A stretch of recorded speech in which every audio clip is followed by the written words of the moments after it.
বিসমিল্লাহির রহমানির রহিম। ভাই ও বোনেরা, যে যেখান থেকে আমাকে দেখছেন এবং শুনছেন, আপনাদের সবাইকে আমার সালাম, আসসালামু আলাইকুম। আশা করি আপনারা ভালো আছেন, আমিও ভালো আছি। UK property gossip by Tasmina YouTube চ্যানেলের পক্ষ থেকে জানাই শুভেচ্ছা। আজ অগস্ট মাসের 14 তারিখ, বৃহস্পতিবার 2025। এই মুহূর্তে লন্ডনের তাপমাত্রা আছে 18 ডিগ্রি সেলসিয়াস। খুব সুন্দর ঝিরিঝিরি বাতাস, বেশ ভালোই লাগছে। কাজে যাচ্ছি। মানুষের বাগানে ফুটে আছে, দেখেন। এটা আপনারা চিনেন কিনা? বাংলাদেশে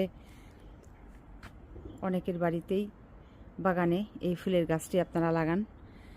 এটাকে অনেকে বলে অফিস ফুল, অনেকে বলে সন্ধ্যা মালতী। চমৎকার গাছ। তো যা হোক, যেখানে যেটা দেখি, বাংলাদেশে কোথায় এটা দেখেছি কিংবা কার এটা আছে, মনে পড়ে আর কি দেশের কথা। তো সেগুলোই আপনাদের সাথে আসলে শেয়ার করি। এখানে ছোট করে আরেকটু কথা বলে নেই। এই যে রাস্তা দিয়ে হাঁটছি, এটা ফুটপাত, দেখেন কত সুন্দর। অনেকেই আমার ভিডিও দেখে বলেন যে আপা, আপনি যখন রাস্তা দিয়ে হাঁটেন, রাস্তাগুলো যদি বাংলাদেশে এরকম হতো তাহলে এই দোকান বসে যেত, পান বিড়ি সিগারেটের দোকান বসে যেত, তরি তরকারির দোকান বসে যেত। তো ঠিকই বলেছেন, এদেশেও চাইলেও তো অনেক কিছু মানুষ করতে পারতো, কিন্তু কেন পারে না? যে তারা আইনের প্রতি খুব শ্রদ্ধাশীল, এবং আইন এমনভাবে করা সবার জন্য সমান। ওই মন্ত্রী এমপিদের জন্য এক আইন, তাদের পরিবারের সদস্যদের জন্য এক আইন, আর দেশের সাধারণ জনগণের জন্য আর এক আইন, এরকম নয়। এবং যেটা আইন, ওটা সবাইকেই মানতে হবে। যদি না মানো তাহলে অর্থ জরিমানা ধরা হবে, সেটি দিতে হবে। এবং জেল জরিমানা তো ক্ষেত্র বিশেষে আছেই। তো যে কারণে সবাই আইনকে মেনে চলে।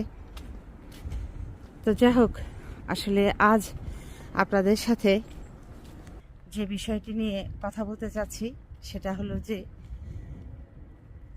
শেখ হাসিনা তো পালিয়ে চলেই গেছে। এখন দিল্লি থেকে ফেরত আসবে কিনা, তাকে আনা যাবে কিনা, এটা অনিশ্চিত।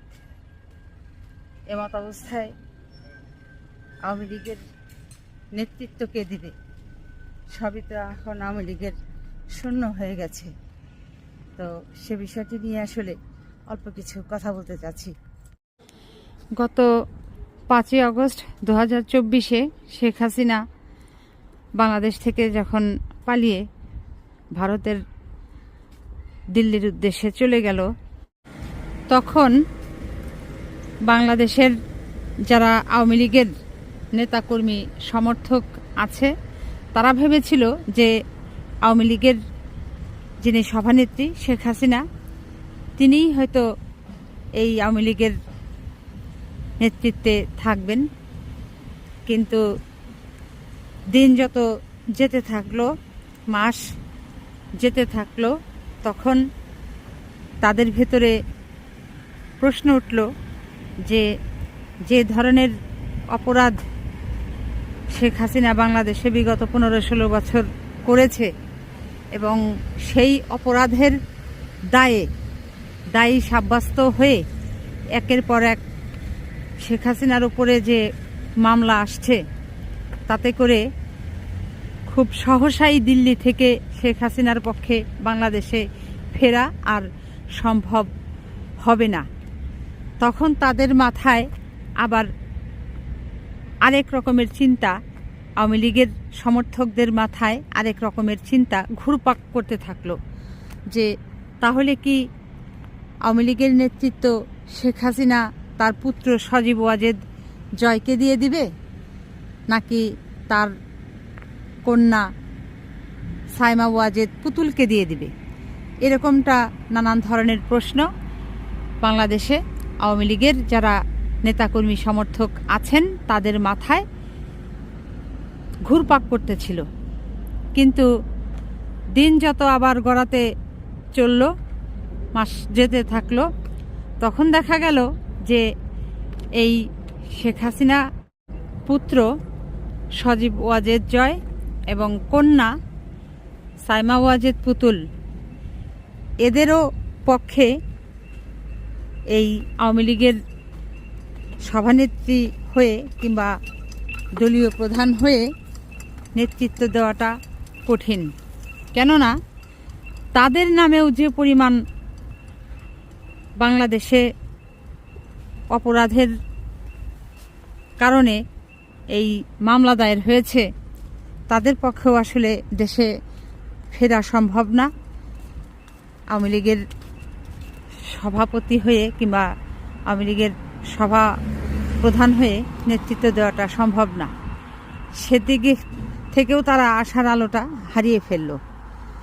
এরপর বিকল্প হিসাবে তাদের মনের মধ্যে এখন কি যে ঘুরপাক করছে, কি যে মাথায় আছে, তাদের মনে আছে আওয়ামী লীগের নেতাকর্মীদের, সেটা তারাই আসলে ভালো জানে। কারণ হচ্ছে যারা নেতৃত্ব দেবে সব বড় বড়গুলো শেখ পরিবারের সদস্যরা সব পলাতক, একটাও দেশে নেই। তো পৃথিবীর ইতিহাসে এটা আসলে বাংলাদেশের এই আওয়ামী লীগের নেতাদের পলায়নটা স্মরণীয় হয়ে থাকবে। এটা একটা অবাক কাণ্ড যে বাংলাদেশের সম্পদ চুরি করে, ডাকাতি করে, পাচার করে এইভাবে বাংলাদেশের অর্থনীতিকে শূন্য করে দিয়ে, ঝাঁঝরা করে দিয়ে গোষ্ঠীশুদ্ধ সব পালিয়ে চলে গেছে। এটা বাংলাদেশের ইতিহাসে আসলে স্মরণীয় করে রেখে রাখা দরকার। পরবর্তী প্রজন্ম যেন জানতে পারে যে এই শেখ পরিবারের সদস্যরা বাংলাদেশে এরকম শাসনের নামে শোষণ করেছে এবং বাংলাদেশের মানুষের হক নষ্ট করেছে, অর্থ সম্পদ লুটপাট করে, পাচার করে বিদেশে দিয়ে বাংলাদেশের মানুষের দৌড়ানি খেয়ে পালিয়ে ভারতে চলে গেছে। আর ভারত হচ্ছে সেই সকল চোরদের, ডাকাতদের আশ্রয় প্রশ্রয়কারী। এটি আসলে পরবর্তী প্রজন্মকে সুন্দর করে বইতে লিখে পড়ালেখার মাধ্যমে তাদেরকে আসলে জানিয়ে দেওয়া দরকার। তো যা হোক, এখন আওয়ামী লীগের কে বা কারা পরবর্তীতে দলকে লিড দিবে সেটির তো কোনো ঠিক ঠিকানা নেই। এখন আওয়ামী লীগ নামক যে একটি রাজনৈতিক দল বাংলাদেশে ছিল, এটি আসলে টিকে থাকাটা মুশকিল হয়ে গেছে। হাঁটতে হাঁটতে খুব সুন্দর কাশফুলের একটা গাছ পেলাম। এখানে একটা না তো, এটা কাশফুলের ঝাড়, ঝাড়ের ভেতরে দেখেন চমৎকার অনেক ফুল ফুটে আছে। এটি দেখলেও আসলে বাংলাদেশের কথা মনে পড়ে। বিশেষ করে ঢাকার ইচা মহাসড়কে দিয়ে যখন যাতায়াত করা যায়, তখন দেখা যায় যে দুই পাশে কি সুন্দর এরকম কাশফুলের গাছ। তো যাই হোক ভাই বোনেরা, সবাই ভালো থাকবেন, সুস্থ থাকবেন এবং আমার জন্য দোয়া করবেন। আমার এই চ্যানেলটিতে লাইক, কমেন্ট, শেয়ার এবং সাবস্ক্রাইব করবেন। আসসালামু আলাইকুম, আল্লাহ হাফেজ।